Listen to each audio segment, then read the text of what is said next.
Saudara-saudara, sekarang matahari sudah terbenam dan langit sudah gelap gulita, dan kita memasuki ke dalam khotbah malam ini.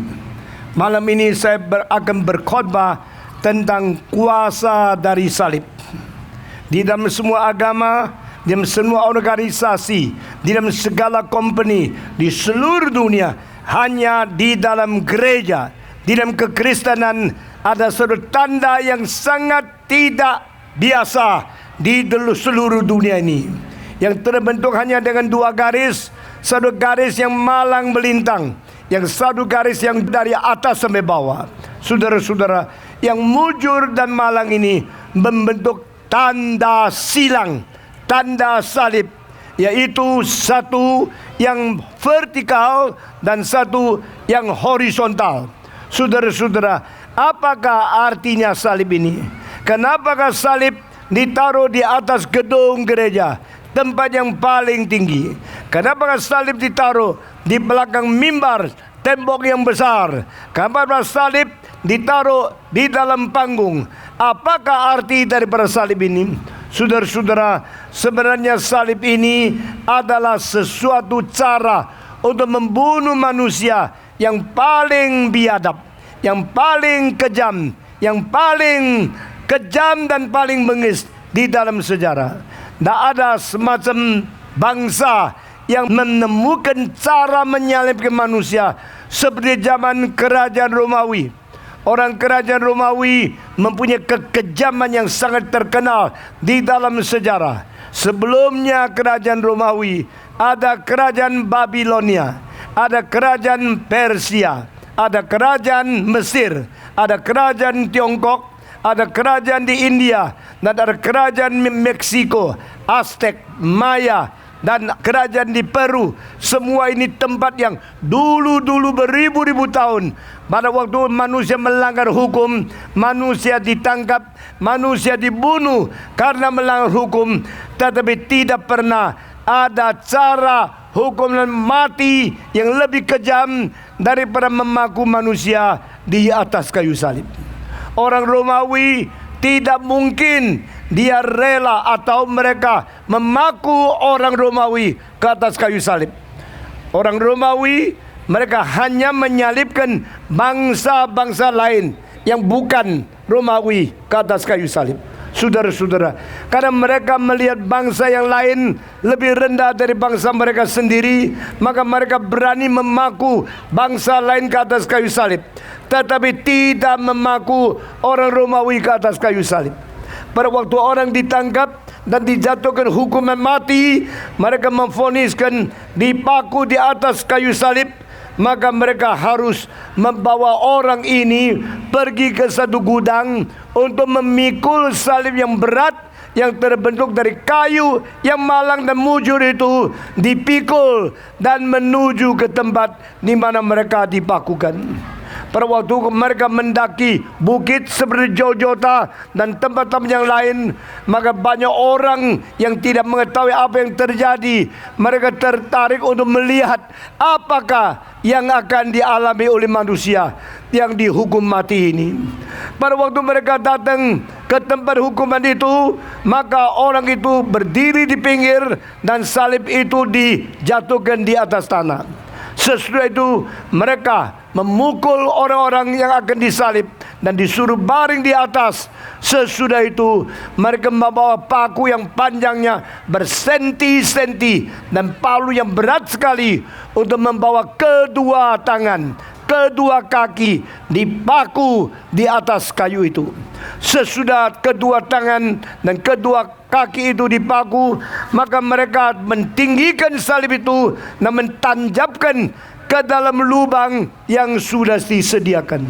Pada waktu salib itu ditanjapkan seperti mereka mentanjapkan akan tiang bendera, maka tubuh daripada manusia yang begitu berat semua tergantung di atas beberapa paku itu. Dengan kesakitan banyak yang teriak karena tidak tahan. Dan saat itu semua orang di bawah, jika melihat orang ini adalah perampok, mereka mencemooh dia, mereka mentertawakan dia, mereka memaki-maki dia, mereka mengkutuk dia, dan supaya dia mendapatkan siksaan yang lebih besar. Saudara-saudara sekalian, pada saat itu di atas kayu salib, maka mereka menulis dosa yang diperbuat. Apa dosanya? Seorang penyamunkah? Seorang anti pemerintahkah? Seorang pembunuhkah? Ada seorang pencuri? Ada seorang memperkosa perempuan? Dosanya dicantumkan dan dipaku di atas kayu salib, sehingga semua orang melihat, mereka mengetahui orang ini mati karena memberontak kepada pemerintah, karena menyiksa orang lain, atau karena mencuri atau merampok. Dan banyak orang meludahi dia di situ biar dia disiksa matinya lebih susah. Saudara-saudara sekalian, orang-orang yang dipaku di atas kayu salib, apakah mereka langsung hari itu mati? Tidak. Kebanyakan sampai hari ketiga baru mati. Dan ada orang sampai hari kelima belum mati, karena darah itu keluar dari lubang dari paku itu pelan-pelan menetes, satu tetes demi satu tetes, sampai seluruh badannya menjadi panas dan darahnya menjadi kurang. Seluruh tekanan daripada jantung, tekanan darah menjadi tidak karu-karuan. Akhirnya mereka dijemur di bawah matahari, ditiup oleh angin dan ditertawakan oleh manusia. Mereka matinya dengan sengsara, dengan malu. Kebanyakan perampok-perampok ditelanjangi baru dipaku di atas kayu salib, sehingga mereka menjadi tertawan bagi orang yang banyak. Ini merupakan semacam kematian yang paling dipermalukan, kematian paling susah ditanggung, kematian yang tidak bisa lagi membela diri, tidak mempunyai kekuatan melarikan diri, tapi hanya tunggu sampai napas terakhir berhenti baru mereka meninggalkan dunia ini. Saudara-saudara, pada waktu Yesus datang ke dalam dunia, Dia mewakili Tuhan Allah turun dari surga, masuk ke atas bumi ini, dan Dia tidak pernah bohong, Dia tidak pernah mencuri, Dia tidak pernah berdusta, Dia tidak pernah berdosa, Dia tidak pernah melakukan kejahatan apapun.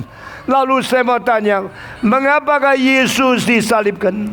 Mengapa Yesus dimatikan, dipermalukan seperti ini? Saudara-saudara, justru orang lain disalibkan karena berdosa, Yesus disalibkan karena tidak berdosa. Lalu engkau tanya, bukankah yang menjadi polisi, yang menjadi hakim, menjadi jaksa adalah orang-orang mewakili pemerintah untuk menghukum orang yang berdosa? Lalu kenapakah polisi, hakim, jaksa pada waktu itu mereka menyetujui untuk menyalibkan Yesus Kristus? Saudara-saudara, karena Yesus Kristus datang ke dunia, Dia membongkar dosa orang lain, Dia membongkar dosa orang-orang politik, Dia membongkar dosa orang-orang pemimpin agama, dosa orang Parisi, dosa orang Saduki, berdosa dari orang-orang yang katanya menyembah Tuhan tetapi tidak sungguh-sungguh. Itulah sebabnya pada waktu Yesus Kristus menegur dosa di dalam dunia, banyak orang yang merasa diri cukup baik dibongkar dosanya. Banyak orang pemimpin agama dipermalukan oleh Yesus Kristus. Maka mereka benci di dalam hati, mereka dengki di dalam jiwa mereka, dan mereka mulai mendendam Yesus Kristus, dan mereka cari sebab untuk melakukan kejahatan kepada Yesus Kristus. Dan mereka menganggap Yesus tidak menjalankan Taurat. Kalau ditanya kenapa Yesus tidak menjalankan Taurat, mereka mengatakan Musa memberikan 10 hukum. Hukum yang keempat, merayakan hari Sabat. Sedangkan Yesus Kristus menyembuhkan orang yang sakit timpang, yang tidak bisa jalan, justru pada hari Sabat. Yesus menyembuhkan orang buta seperti itu di dalam Alkitab Yohanes, di dalam hari Sabat. Dan Yesus Kristus melakukan banyak mujizat di dalam hari Sabat. Kita mau tanya, mengapakah Yesus melakukan hal-hal yang baik ini di hari Sabat? Melakukan hal-hal yang baik, menyembuhkan orang sakit, melakukan mujizat, apakah itu berdosa? Tidak. Itu bukan saja tidak berdosa, itu malah menyatakan kebesaran Tuhan. Karena hari Sabat mempunyai arti yang sesungguhnya, melepaskan manusia daripada belenggu-belenggu yang kelihatan, yang tidak kelihatan. Ibarat hari Senin sampai hari 7, di dalam 7 hari, 6 hari kita bekerja berat karena kebutuhan ekonomi, karena kesusahan hidup di dunia. Kita perlu kerja mendapatkan uang. Maka pada hari ke-7 Tuhan berkata, berhentilah engkau dari pekerjaan. Karena hari Sabat berarti hari bebas. Bebas daripada belenggu, bebas daripada segala susah payah. Pada waktu orang Israel berada di tanah Mesir, Tuhan berkata, biarlah umatmu pergi ke padang gurun, dan di situ mereka akan bebas dan menyembah saya. Itu Musa pergi kepada Firaun dan mengatakan firman dari Tuhan, let my people go to the wilderness and let them be free and they can worship me. Saudara-saudara, Allah mencintai manusia. Allah tidak mau manusia dibelenggu oleh politik seperti zaman jajahan daripada Firaun. Tuhan tidak senang. Tetapi yang lebih penting dari itu, jajahan dan perlengguan daripada dosa, Tuhan lebih tidak senang. Maka Tuhan mengirim Yesus Kristus untuk mewakili kita, untuk menerima hukuman supaya kita dibebaskan dari dosa. Saudara-saudara, tetapi orang yang membelenggu Yesus, orang yang memaku Yesus, mereka tidak tahu makna sesungguhnya apa artinya salib. Saudara-saudara, mereka orang Romawi, mereka biasanya hanya menangkap orang berdosa untuk dipaku di atas kayu salib. Tetapi pada waktu orang-orang Yahudi membawa Yesus untuk dihakimi oleh Pilatus, Pilatus 3 kali dengan cuci tangan menyatakan kepada mereka, aku tidak menemukan ada dosa apa yang berada pada orang ini. Kenapa engkau membawa dia ke sini? Mereka mengatakan, karena dia melanggar Taurat, dia harus mati. Salibkan dia, salibkan dia. Pilatus akhirnya berkompromi. Dia takluk kepada kekuatan massa yang begitu banyak yang melawan Yesus Kristus. Dan Pilatus menyerahkan Yesus untuk dicambuk, menyerahkan Yesus untuk dihukum mati oleh orang Israel. Saudara-saudara, cambuk dari orang Romawi itu biasanya harus dicambuk 2 kali, 1 kali 40 kali. Jadi satu giliran 40 kali cambuk, giliran kedua 40 kali cambuk. Sesudah itu dilepaskan dan dipaku di atas kayu salib. Saudara-saudara, cambuk 40 kali itu merupakan hukuman yang keras sekali. Karena cambukan dari orang Romawi itu satu cambuk 7 cabang. Dan setiap cabang ada 7 kaitan yang dibikin dari besi. Sehingga yang tajam itu kalau dicambuk atas tubuh manusia, maka daging, kulit kita semua akan dikerok, semua akan terbongkar sehingga darah mengalir seluruh badan. Yesus dicambuk. Sudah Yesus dicambuk, dipakai pakaian ungu dan mengatakan inilah Raja Yahudi. Sesudah itu dipakai mahkota duri menjadi mahkota di atas kepalanya. Karena orang mengatakan dia sendiri mengakui bahwa dia adalah Raja Yahudi, maka dia harus dihukum mati karena dia melanggar dan dia memberontak kepada Romawi. Saudara-saudara, di dalam semua tuduhan terhadap Yesus Kristus, entah berapa banyak tujuan, Yesus sama sekali tidak menjawab satu kalimat. Yesus tenang dan Yesus menerima semua tuduhan dengan tidak membalas mereka, karena dia mengetahui dia sedang mewakili kita untuk diadili oleh manusia. Saudara-saudara, dia adalah Allah yang pada hari kiamat akan mengadili seluruh manusia. Tapi dia sendiri datang ke dunia sementara menjadi manusia yang diadili oleh orang berdosa. Ketidakadilan daripada masyarakat dan umat manusia tidak pernah lebih tinggi daripada hari itu di mana anak Allah dipaku di atas kayu salib. Anak Allah yang menjadi domba yang tersembelih, menjadi domba yang menjadi wakil, menjadi domba yang mati mengganti orang lain. Dia justru memilih untuk diam dan tidak menjawab. Bagaimana diolok-olok, bagaimana difitnah, diumpat, diadili, dia sama sekali tidak membalas satu kalimat. Dia terima semua ini saja karena dia mengetahui dia sedang mengganti kita menerima hukuman daripada dosa. Saudara-saudara, Tuhan Allah melihat dari surga ke dalam dunia ini, dan dia melihat anak yang tunggal yang dia kasihi itu sedang menanggung dosa manusia. Allah Bapa di dalam surga dengan sangat sedih karena dia pernah 2 kali membuka langit dan berkata, inilah anakku yang ku kasihi, dengarlah oleh engkau kepada dia.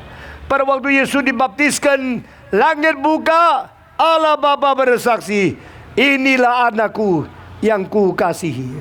Pada waktu Yesus menyatakan transfigurasi di mana Musa dan Elias berdiri di pinggir dia, dan Yakobus, Petrus dan Yohanes melihat terjadinya sesuatu transfigurasi yang begitu mulia itu, dia mendengar langit buka dan Allah Bapa berkata, inilah anakku yang kukasihi, dengarlah olehmu kepadanya.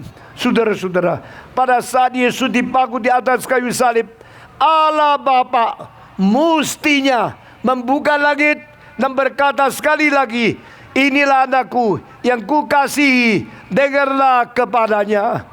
Tapi saat itu Tuhan juga tidak membuka langit. Tuhan tidak bersaksi, Tuhan tidak berbicara mendukung anaknya. Karena apa? Karena waktu itu anaknya sedang memikul salib, sedang memikul dosa yang engkau dan saya perbuat, sekarang dilontarkan kepada dia. Yesaya pasal 53 ayat 10 dikatakan Allah menetapkan untuk menjatuh semua hukuman dosa kepada dia dan meremukkan dia. Mengapakah Allah saat ini tidak menolong dia? Mengapakah Allah saat ini tidak bersaksi bagi dia? Mengapa Allah saat di dalam kesulitan anak yang begitu besar tidak membela dia dan tidak memihak dia? Karena waktu itu Allah yang menghukum dosa sedang menghukum dosamu, dosaku yang ditanggung di atas tubuh Yesus Kristus. Itu sebab Yesus Kristus di dalam salib, waktu dia dipaku di atas Golgota, di dalam jam 12 pada siang hari yang paling panas, mendadak matahari menjadi gelap. Seluruh Golgota dilanda dengan kegelapan yang besar sekali, seolah-olah matahari pun tidak mau melihat Yesus. Seolah-olah seluruh alam semesta malu melihat manusia yang begitu kejam memaku Yesus di atas salib.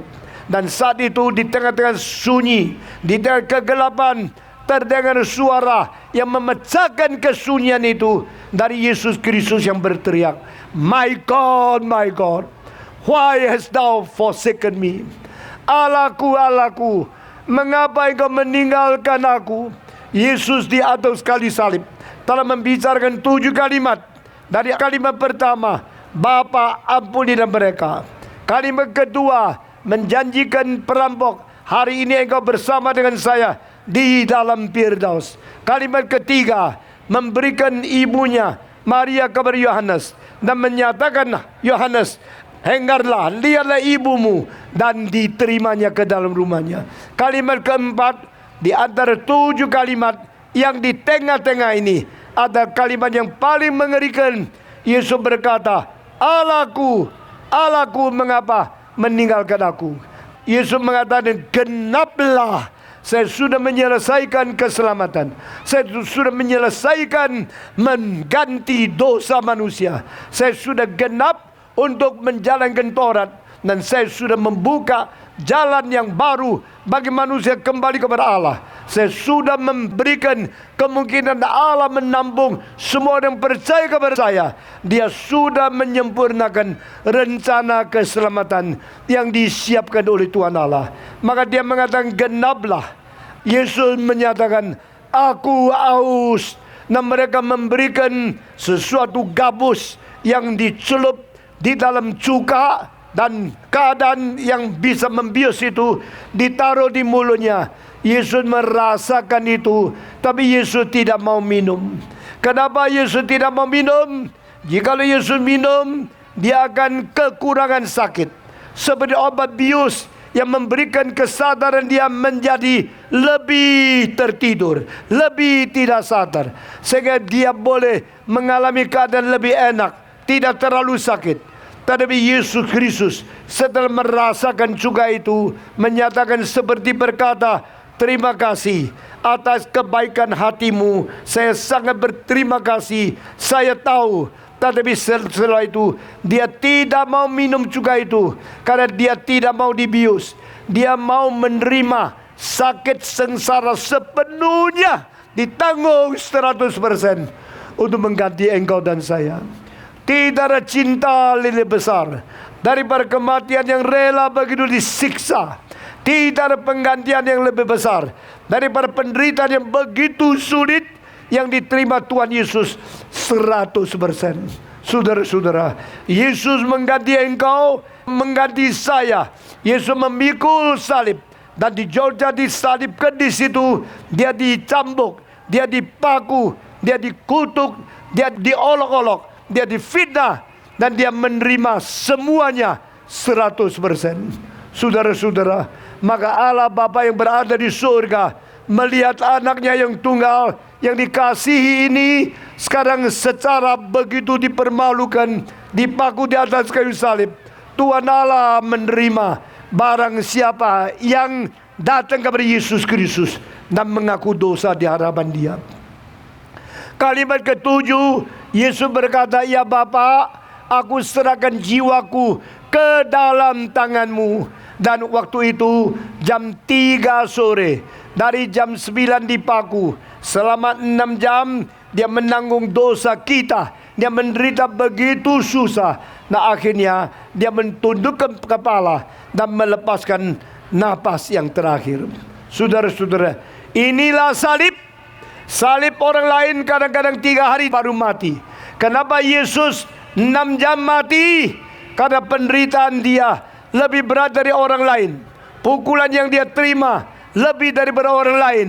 Dia begitu sengsara. Pada saat di dalam Getsemani, dia berdoa dan keringatnya mempunyai darah campur di dalamnya. Pada waktu Yesus Kristus dipaku di atas salib, mereka mentusukkan kerusukannya. Akhirnya darahnya mencampur air. Ini dua membuktikan jantung dia sudah pecah. Karena dia menderita sengsara terlalu berat. Dia menderita terlalu berat sampai tidak ada orang yang menderita lebih dari Yesus Kristus yang mati di atas salib untuk engkau dan saya. Inilah sebabnya malam ini saya berkata kepada saudara, Tuhan Allah telah menetapkan melalui salib Kristus ada kuasa yang besar, ada kuasa pengampunan, ada kuasa pendamaian, ada kuasa memberikan hidup yang kekal, ada kuasa menjadikan orang yang percaya kepada Yesus Kristus disebut sebagai anak Allah. Salib Yesus Kristus satu-satunya jalan membawa manusia kembali kepada Tuhan.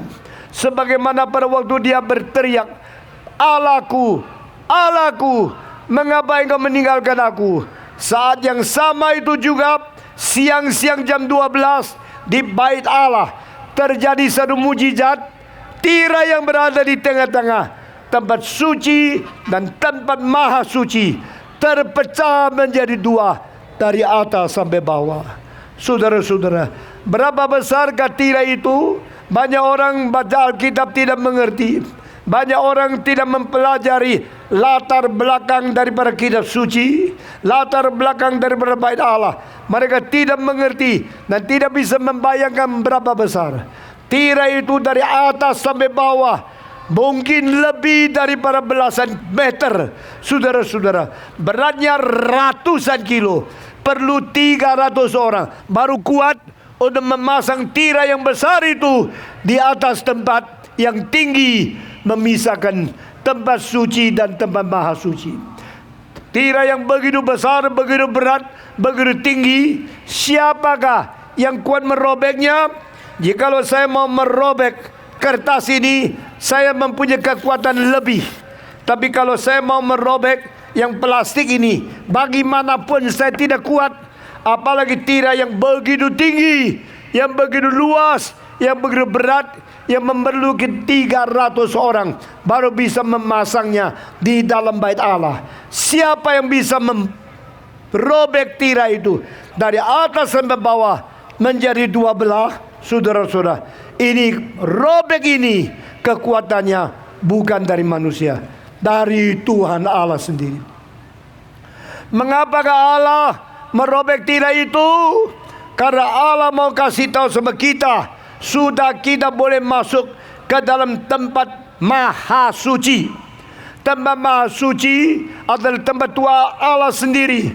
Tempat maha suci adalah tempat janji Allah. Tuhan yang maha suci berjanji dengan manusia. Dan karena dia maha suci, maka orang berdosa tidak bisa menemu dia. Orang berdosa tidak bisa masuk ke dalam dia.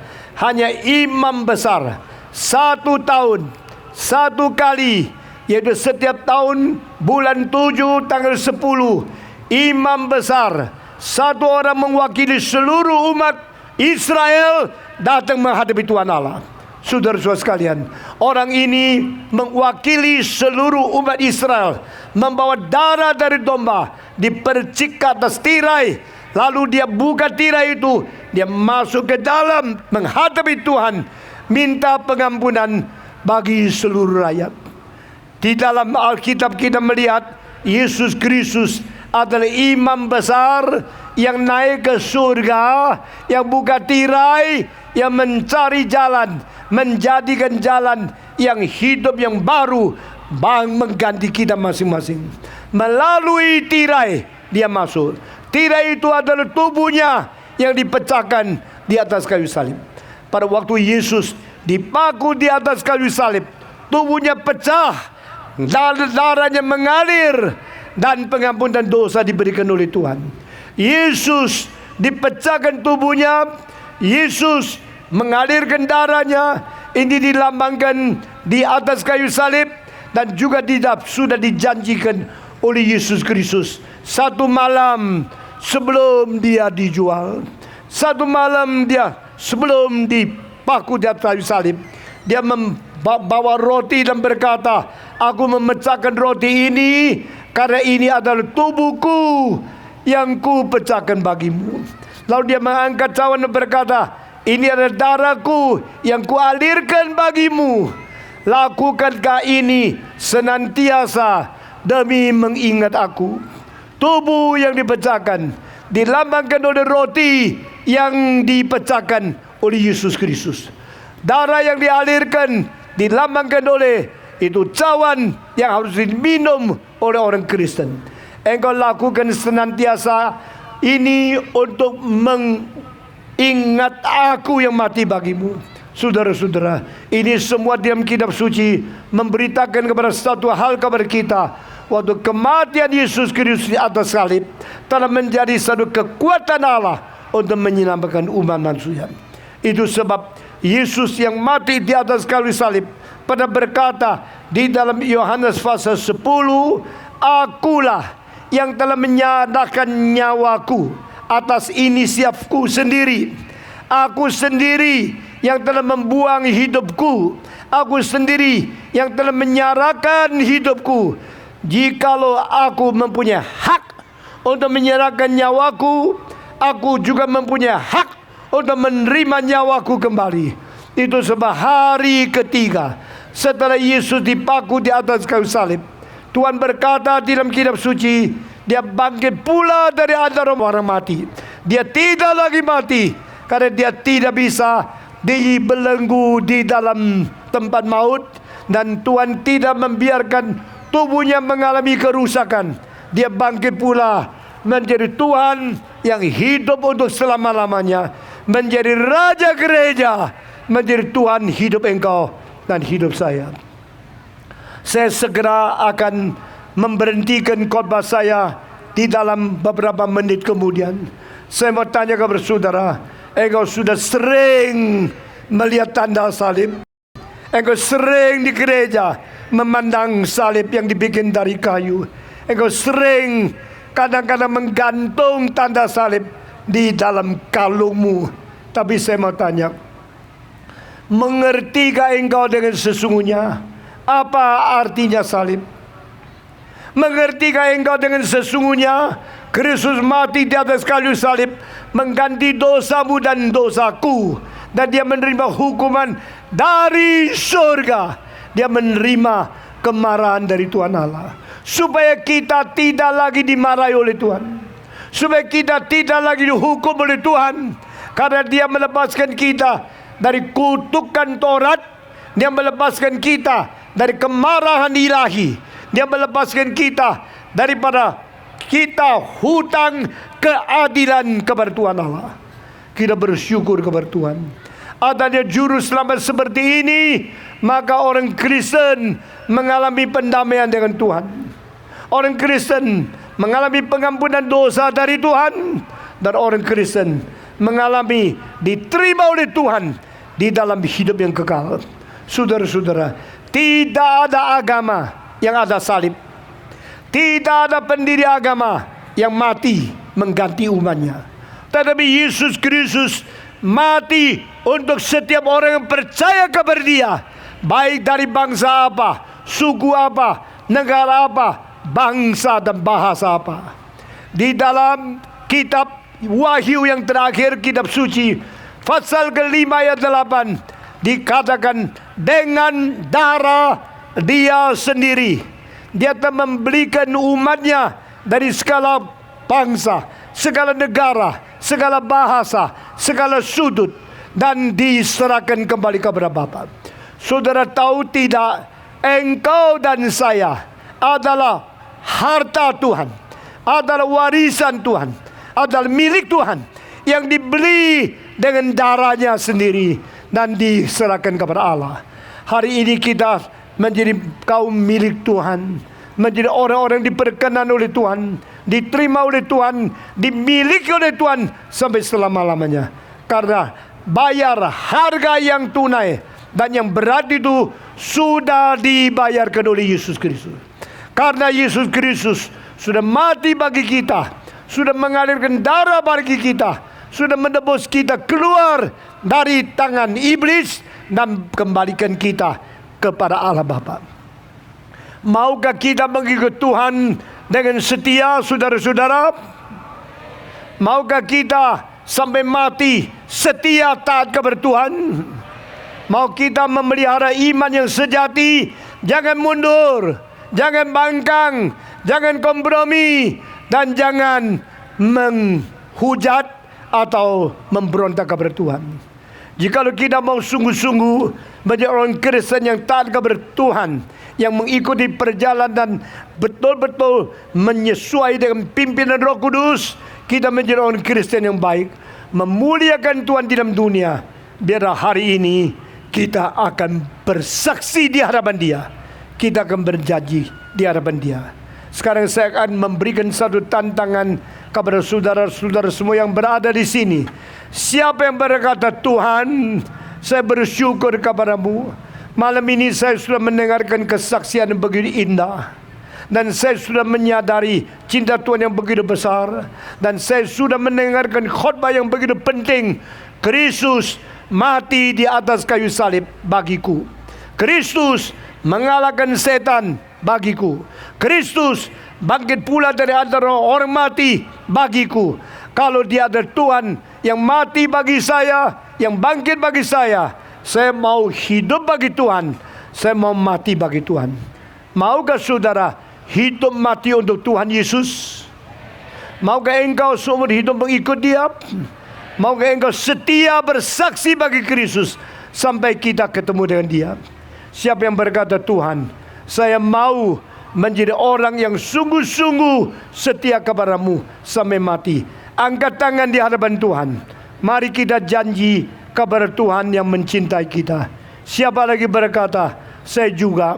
Mari kita angkat tangan, menandai dan membuktikan kesetiaan kita kepada Dia.